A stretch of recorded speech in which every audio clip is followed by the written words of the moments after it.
There is nothing more dangerous than a black man who is willing to sacrifice their blackness to be appreciated and acknowledged by the whiteness that they crave for.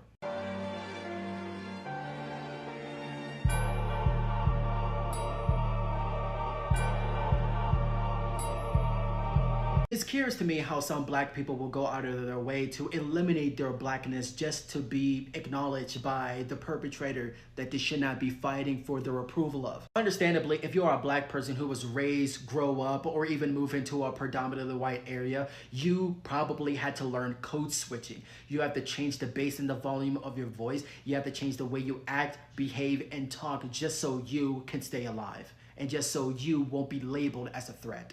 In this case, it's different. This is a black man with a white woman, and he's changing the way who he is entirely, eliminating his blackness just so he can get the approval of a white male. Nothing, and I mean nothing at all, screams coon the way this black man is perpetrating himself to be. Of course, you are who you are no matter how you are raised, because a black person is still a black person, and a black person isn't solely supposed to act a certain way just to make them black. There are many different types, varieties, and ecosystems of what it means and how a black person is, because black person is not a monolith. However, there is a term and condition when it comes to individuals of black people like this. That being said, my fellow brother, you shouldn't have to eliminate and erase or even hide the person you are just to seek or to gain the approval of a white man who potentially was never going to accept you in the first place.